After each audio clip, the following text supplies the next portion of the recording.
You're listening to Let's Talk. Let's Talk is a digital space for students at PCC experiencing disabilities to share their perspectives, ideas, and worldviews in an inclusive and accessible environment. The views and opinions expressed in this program are those of the speakers and do not necessarily reflect the opinions or positions of Portland Community College, PCC Foundation, or our community partners. We broadcast on our home website, PCC.edu/DCA, on Spotify and on X-Ray 91.1 FM and 107.1 FM, and Kobus Community Radio 90.7 FM. Just a short walk south of Portland Community College's Cascade campus lies the bustling Mississippi District.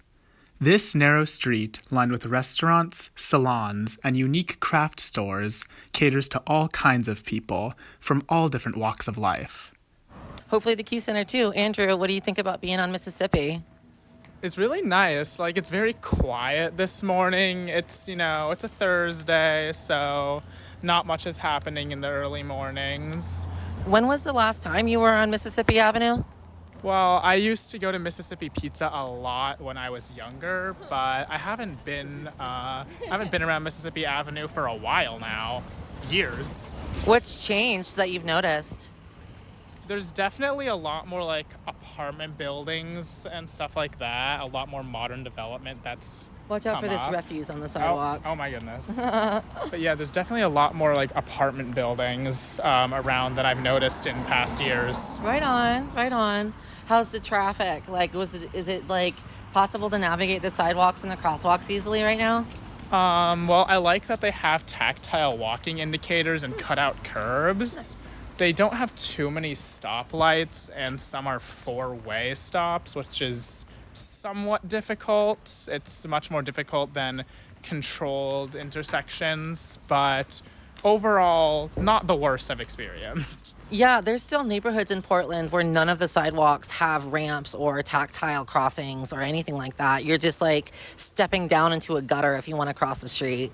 I think my biggest pet peeve is the neighborhoods that don't even have sidewalks. Where are we supposed to go? We don't know.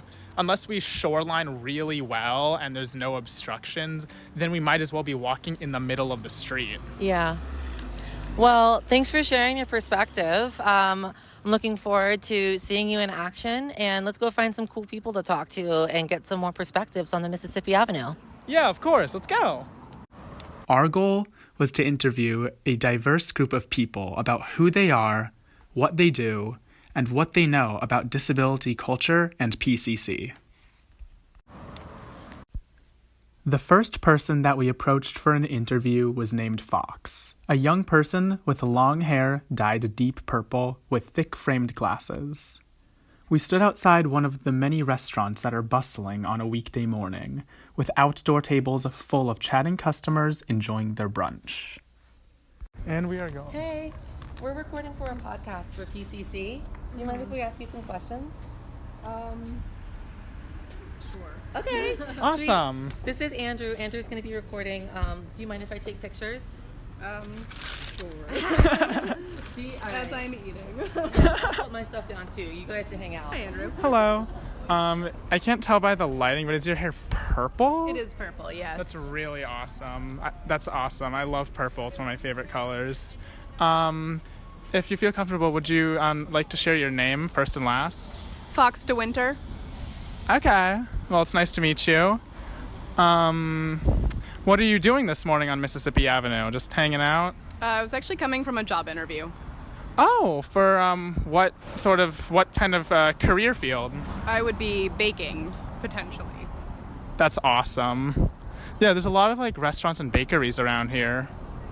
So we are a podcast based at PCC. Do you know anyone in your inner circle who attends the college? I do. My girlfriend went there for the first 2 years of her schooling. Oh, okay. What did she study? I was mostly gen ed stuff, and then she transferred to PSU. Ah, okay. Any other ways that the proximity of PCC has sort of impacted your life, this area, etc.? Not that I know personally. I'm kind of new to this side of town. That's fair. Me too. From a different region of the city. But Is it okay if I ask you a couple of trivia questions about the blind community? Sure.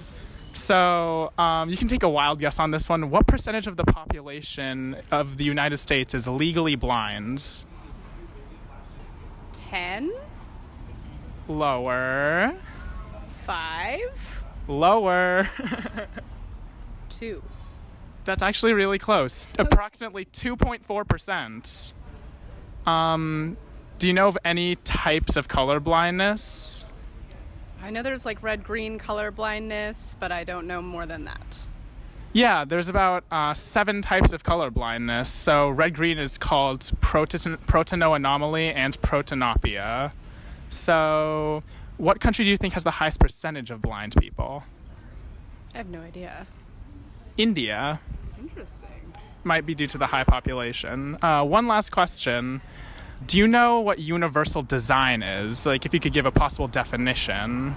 Universal design is design that's intended to be for accessibility for certain disabilities, but actually ends up benefiting everybody altogether, like curb cuts is a great example. Couldn't have said it better myself. Well, thank you so much for letting me interview you. Yeah, thank you for having me. Of course. Have a nice day. You too. Among the chatting customers outside the restaurant sit 2 young people, one with long black hair and the other with equally long blonde hair tinged with red. They sit on the side of a planter lined with stone, waiting for their friends to join them and the crowd of fellow patrons. Hello, we're from podcast, Let's Talk Podcast Collective at Portland Community College. Is it okay if we interview you two? Yeah. Awesome. So if you don't mind, could you please share your names? Oh, I'm Haruki. I'm Cedar. Nice to meet you both. What are you doing on Mississippi Avenue today? We're just going for brunch with some friends. Sounds fun. So, as stated before, we're from PCC. Do you know anyone in your inner circle who might attend PCC or work at PCC? I don't. Not that I know. I don't think so. Okay, Not at the moment. that's fine. Do you mind if I ask you a couple quick trivia questions about disabilities and blindness? We'll try. It's all for fun. It's all for fun. And this can be just wild guesses too. How many types of color blindness do you think there are? My dad's colorblind. Let's see. That's interesting. Yeah. I think there's probably a lot. I'm gonna say maybe like 5. I was gonna guess 20. Oh. Complete opposite. Yeah, I'll go 5. I'm gonna guess 5. Well, the answer is actually 7. Yeah. What percentage of the population do you think is legally blind, in America at least? Maybe. Maybe again like 5 to 10%. I was gonna say 8 and 7. Yeah. It's actually lower than you think, about 2.4%. Yeah, blindness is actually regarded as a rare instance disability. That's interesting. Do you know of any universal design features present around the Portland metro area? Well, first, do you know what universal design is? Not really. I don't think so. No. No. Well, universal design is design that helps people with disabilities better access public areas such as restaurants, streets, walking around, etc., but ends up benefiting everyone. Would it be the yellow bumps at the end of some crosswalks to help people know where the street is? Yeah, the truncated domes are a tactile walking indicator, and that's a very good example and a very common example of universal design. The crosswalks, they make noise when you push the button that tells you whether you can go across the street or not. That might. I'm assuming that. Yeah, the audible crosswalking systems are also a very good example of universal design and help maintain public safety for a bunch of people. Well, thank you so much for letting me interview you both. Yes, thank you. Have a nice day. You too. too. Have a good day. Nestled in the eclectic mix of storefronts lies a small plant shop, complete with an ADA-compliant entrance along the south side of the building. Though we tried to secure an interview, we understood that this was a busy day for small businesses. When we first walked in, we were greeted by an empty counter and fragrant candles. Hello? Hello? I think someone's upstairs from what I can hear. Yeah, I can hear it too. I might have to wait for a little bit. But right now we're in a nursery, like a plant store on Mississippi Avenue. And we're wondering if we can, like, interview anyone. And I hope that we can cut out the background music because copyright bad. Across the street sits an equally fragrant store, though not exactly in the same way. Mama and Hapa is a local zero-waste store with everything from cosmetic lotions to counter-cleaning gels, all in a multitude of different fragrances and colors. What does it smell like, Andrew? It smells so good. For sure. Okay, thanks. Yeah, it smells so good. It smells like... What scents are you getting? I'm getting, like, the citrus, very, like, bright tones. You're standing right by citrus. I knew it. Good job. One of our producers, Carrie Cantrell, loves zero-waste stores such as these. She has a favorite section in this particular store and It explains smells the so benefits nice. of zero-waste And stores. I love how I was standing by the citrus and smelled the citrus. You see, the thing about like a lot of visually impaired people is that because their eyes don't work as well, their other senses go to over normal capacity, and we can like hear stuff really well, smell stuff really well, and like taste all the complexities of food really well. It's something interesting. It's so much more expensive, but this is, look, rose essential oil is only $14. Rosemary, like most of these are under $10. That's so awesome because usually it's like $20 or something, but it's so much cheaper here. Oregon, Redmond, Sisters, Salmi Island, Tillamook, Astoria, Coos Bay, Umatilla. And so you take one of these cards, and then what they do is Aloe vera gel. I just had a thought, like, with the different information, if they had a Braille card or something, if they, like, put Braille, like, laminated over the cards, that would be really cool. Especially because blind people typically, like, on average, make less income than other people, so this would be very beneficial for them. They have these QR codes here. Oh, that's helpful. I wonder if the QR code is another way of reading the information that you can get it like read to you, or It might be. You know, but I know that they change products very frequently. So I know that these cards are switched out very frequently. But yeah, adding some Braille or something on it would be good, or having a tactile method of reading it would be amazing. Yeah. Yeah, it looks like each of them are linked to their Okay. what they are. So you can scan it and look at it on your phone, and you'd have to like zoom in or listen to your text to speech. Oh, listen to like the voiceover and the screen readers. You're listening to Let's Talk, Portland Community College's Disability Awareness Podcast. Yeah. Well, this is Locals are not the only people enjoying this unique neighborhood. Jen and Jenny are two tourists from out of state, visiting for a variety of reasons, and seeking out the uniqueness of Mississippi District. We're doing sidewalk interviews for a podcast at Portland Community College. Oh, cool. Would you guys like to talk to us for just a moment? Yeah, sure. I'm from out of state, so I don't Great! know. Oh, that's actually Let's go cool. step in No, and that's shade. fine. Oh, yeah, we're not Yeah. for a demographic. We're just saying hi to folks. Yeah, we're just interviewing people. So my name's Andrew. Do you feel comfortable sharing your names? I'm Jen. And Jenny. That's awesome. So are you both from out of state? Yeah, I'm from Arizona. And I'm from Washington. Are you here for like just tourism stuff, or are you visiting like friends, family? Both. Yeah, both. I came out here to work remotely for a week, actually out in Seaside, and then we've been friends for a really long time, and she came down on the train so we could hang out here. That's really cool. Do you guys mind answering a couple trivia questions? Sure. Is this going to be one of those like embarrassing Jimmy Kimmel things where I can't point out like certain countries on the map? Okay. No, wait, I don't have a giant foldable map in my pocket. Don't worry.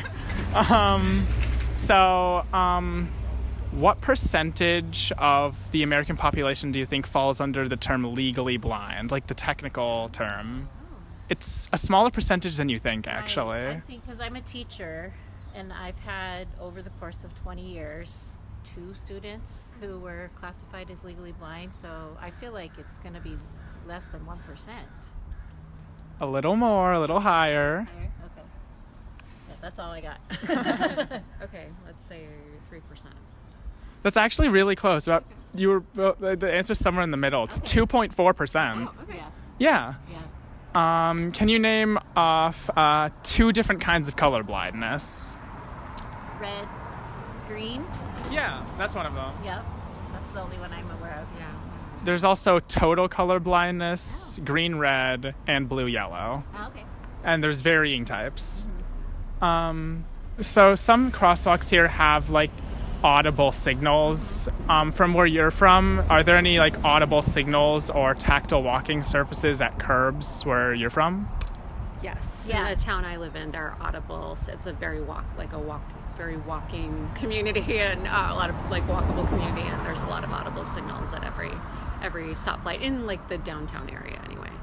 Yeah, I live in a very rural community that doesn't have any stop lights. We have 2 4-way stops, three 4-way stops on the entire community.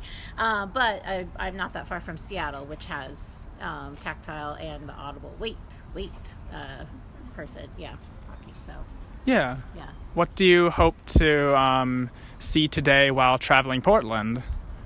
Oh, I don't know.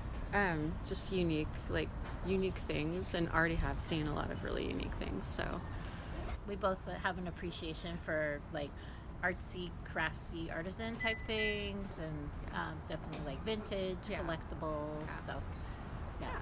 Yeah, I can very much relate to you there. The really cool, like, unique stuff that just all around Portland is why I love living here. But yeah, thank you so much for letting me interview you two. Have a nice day, and I hope you enjoy your stay. Yeah. As the sun climbs higher into the sky, we climb the hill back up towards PCC's Cascade campus. The sidewalks are in good condition, though some crosswalks lack universal design features, such as audible signals. Whimsical cat-themed art fusion. Shut. Aww. I think most businesses open at 11. Oh, really? Okay. That's probably fair, like right before the lunch. Yeah. Right before the lunch hour.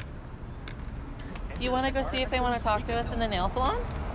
We could do the nail salon. We could do the nail salon. Ooh, there's like banners hanging up there, like shade. Oh, I've been here before. Rotor?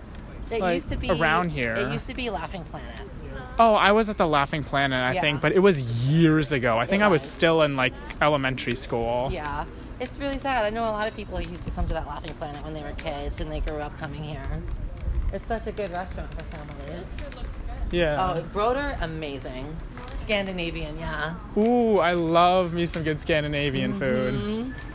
Like the lingonberry sauce. Exactly. I love lingonberry sauce. Ooh, sushi. This place is hopping. Oh, there's some people coming up pushing some kids on a stroller. We could talk to them if you want. Oh, they might say no, those are the kiddos. Yeah, I think so as well. Fair. Along the way, we stopped at the Q Center to talk to a woman sitting on the stairs reading over a meeting agenda on her computer. Mississippi Avenue has the oldest center for LGBTQ+ individuals in the entirety of the Pacific Northwest, known as the Q Center. Elsie explained in detail the history of intersectionality and acceptance between the disabled and LGBTQ+ communities and the outward discrimination both communities have faced. Hello, it's nice to meet you. Hi, I'm Elsie, and I'm sitting on these steps waiting for lesbians of a certain age to have a meeting that I'm going to attend here at the Queer Center. I'm going to grab some photos if that's okay. Sure. So, this is the Q Center. Could you please explain to the audience what that is? I'm sorry. Hello, my fine friends. I am this old lesbian who has showed up to go to something called LOCA, Lesbians of a Certain Age. As you can tell from the wrinkles, if you could see me, which isn't a given, I am a lesbian of a certain age. So your question, can I explain queerness for the Q Center? I gotta tell you, I'm more of a customer, a participant here than I am of any kind of organizer. But I am old, and I am queer, and I've been in Portland a long time. So this represents an institution where we can go and be safe. It's hard to find a decent institution where you can go and feel safe. Which campus do you most commonly take classes on for PCC? We are from the nearby Cascades campus. I went there. I have an associate's degree from PCC. Ooh. Best school for that in the whole area. But this, just like a special place that you would be at PCC where you felt safe, where you felt respected, where nobody was going to mess with you or tease you or bully you or treat you like you don't exist because you're differently abled, that's what this is to us.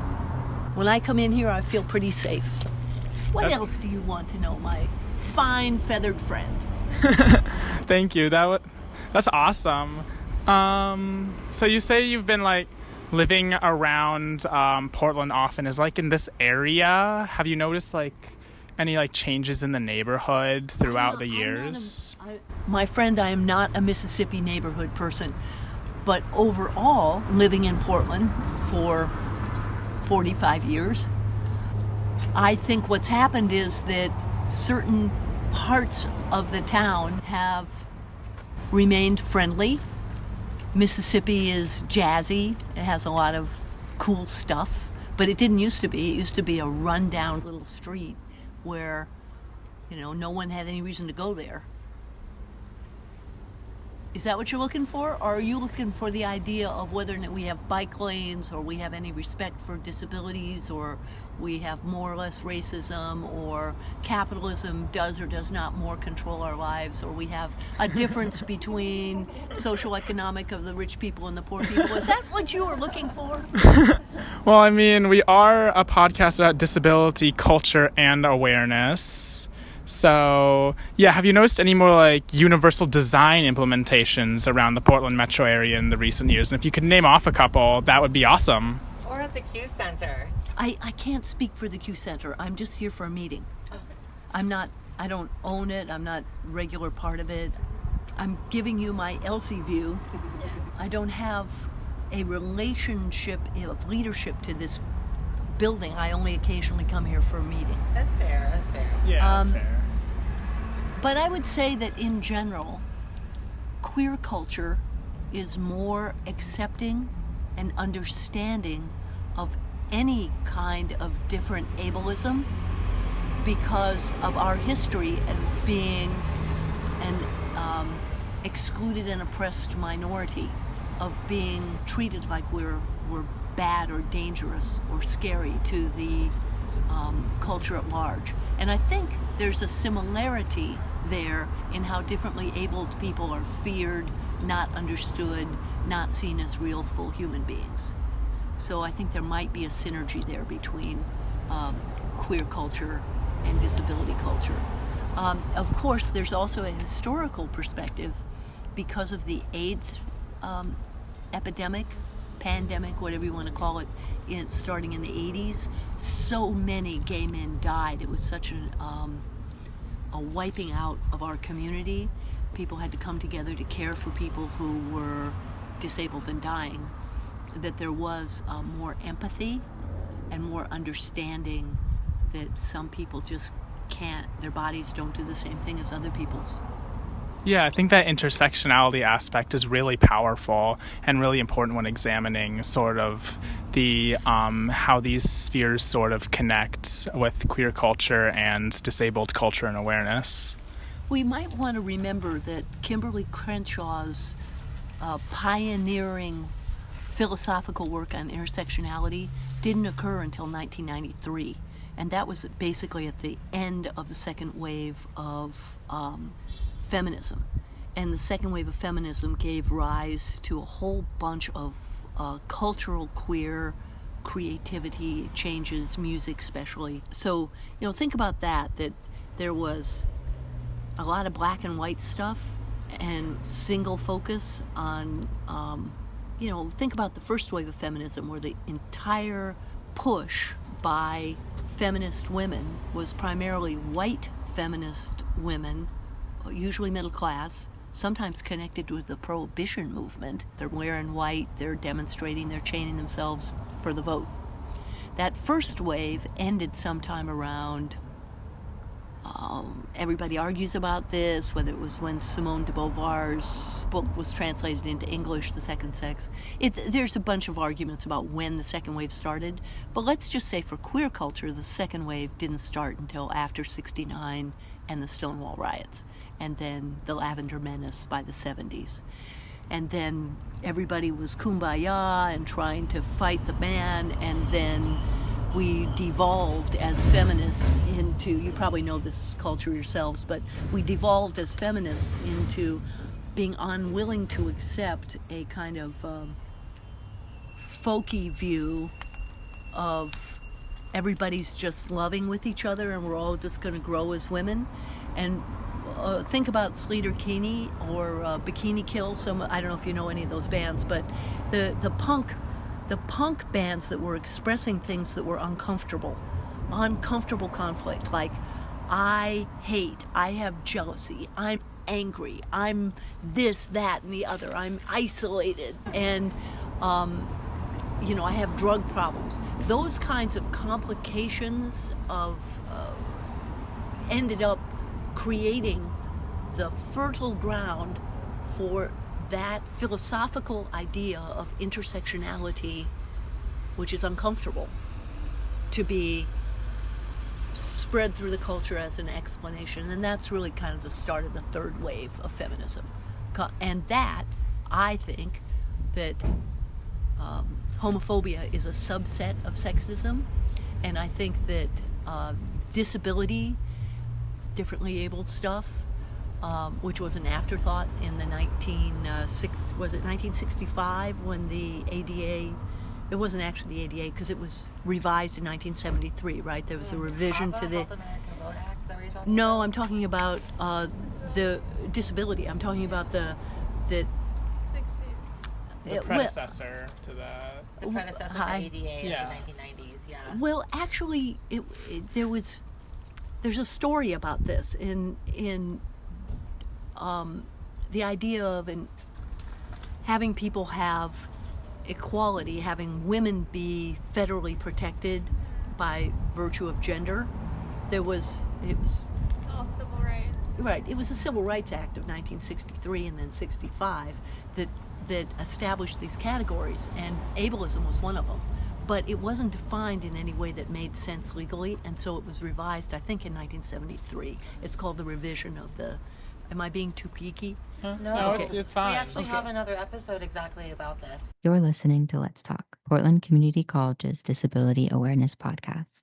Yeah. So you, as you know, it was the Civil Rights Act itself only included women because, you probably know this story, but I'm going to say it for your podcast anyway. There was a particularly racist, pig, sexist Southern senator who went in the back room and talked about how can we kill this Civil Rights Act, which is going to give those people of color, they substitute the bad words they used, it was going to give people rights for racism, right? And so they sat around their back room and they said, how can we kill this? How can we defeat Johnson's traitorous activity of trying to have white and black people be equal? And they said, we got it. We're going to include women in this civil rights thing, because as soon as we include women, everybody's going to flip out about bathrooms, and they will laugh this bill off the floor, and it will be defeated. This is a true story in history. Well, what happened? When they put women in there as part of one of the protected categories, they didn't have a huge big fight about the bathrooms. It was kind of ignored. So the racist Southern senators included women into the Civil Rights Act with the intention of destroying black people. Talk about intersectionality, right? This is historic. And in fact, it is only because of their attempt to be particularly racist that women were included in the Civil Rights Act. So if you follow that by a couple of more decades, I can make the case that homophobia is a subset of sexism, because we don't perform the proper gendered roles defined by the old historic people, right? Yeah. The right-wing people who want everything to be the same as it always was. They don't want you, my disabled friend, and they don't want me to exist. But we do, and we just continue to keep growing and thriving anyway. They don't care if we exist as long as we do free labor. Well, but I'm not sure they even want our labor. I think they want us to go poof and disappear. But either way, that is my roundabout take on how the intersectionality that you brought up, because you know that history obviously, that intersectionality of queer people and disabled people are pretty essential to expanding the possibility of us as humans to be full humans expressing who we really are, which is not simple. Yeah, humans are very complicated, and these topics and this history is very important to talk about. So we appreciate you for talking about this to our listeners. Awesome! Thank you so much for letting us interview you. And I know I got really wordy there, but it isn't a simple topic. It isn't. And you're very educated and articulate. We appreciate it. Yeah. As the morning chill evaporated and the long shadows of buildings disappeared into history, we took the easily accessible bus back to PCC. Public transit, such as this, makes the area surrounding the Cascade campus even more accessible to disabled people. How did you enjoy the in the field interviews today? I thought that it was really fun, sort of the spontaneity of it, as well as getting to meet a bunch of new people and see a part of the city that I haven't been able to see before for many years. As a person with a visual impairment, how confident did you feel walking up and down Mississippi Avenue and talking to strangers and going into businesses? Well, going into businesses, it depended on the entrance because some did have relatively accessible entrances, such as ramps or ground level entryways, while others had large steps or set of stairs to navigate up, which can be more difficult. In terms of approaching people, everyone seemed very nice and friendly when either allowing us to interview them or declining to be interviewed, which was a really nice environment, even though I do find it a bit awkward at times to approach people on the street. But hey, it's a learning experience. Yeah, and also similar to yourself, I find it awkward to approach people on the street for interviews. And I have to say, walking around with 4 of us today, I've never had better responses or experiences from people about recording. So maybe we should travel as a pack and bring our production crew with us. That sounds really fun. Yeah, I like that idea. Where was your favorite spot to visit and why? Oh boy, going with the hard questions already, I see. I really liked the plant store. I liked the aesthetic of it, and I love plants, and they had fun things like candles and little mushroom jewelry. But additionally, the zero waste store was also very interesting to learn about, and I didn't know those types of stores existed, and I'll have to check them out in the future. Yeah, I like the zero waste store a lot, and I especially love the way it smells because I like smells that smell good. Yeah, it smells really good. It smells like citrus and like I said, like the bright, almost like floral and fruity tones, which I really love. Music to my nose. Who was your favorite person to talk to and why? Oh boy, pulling up with the favorites. I honestly don't know because everyone sort of had their own perspective and their own take on all the questions that I asked. Some had brief responses, others were very thorough and broke it down into layers and history. But I just think that everyone's response was unique, and I don't think I can choose a favorite without having sort of a bad consciousness. So That's really fair of you. I think people say fair a lot, but that's actually the definition of fairness. So good for you. You'll probably make a good parent one day if you ever decide to be one, not choosing favorites. Okay, so last question. What would you say to other members of the blind community after your visit and adventure out to the Mississippi District today? As a visually impaired person, I would say that it's okay to talk with other people and interact in different neighborhoods and just have fun, because there's a whole world out there for everyone, including our community. And while yes, some places may be harder to navigate or deal with than others, eventually we have to learn to advocate for ourselves and learn how to overcome these challenges, learn how to work with them, and learn how to improve them for everyone. And just at the end of the day as well, go have fun, and you deserve to live your life, blind person or not. You deserve to have the best life that you can. Well said. Thanks, Andrew. Mississippi District, yeah. It's a really fun place to visit in Portland. It's got lots of great places that are kind of centers for community and gathering and getting to meet strangers and people that you wouldn't ordinarily meet. So I think that's great advice. Well, thank you so much. Thank you for listening to Let's Talk, Portland Community College's broadcast about disability culture. Find more information and resources concerning this episode and others at pcc.edu/DCA. This episode was produced by the Let's Talk Podcast Collective as a collaborative effort between students, the Accessible Education and Disability Resources Department, and the PCC Multimedia Department. We air new episodes on our home website, our Spotify channel, X-Ray 91.1 FM and 107.1 FM, and KBOO Radio 90.7 FM.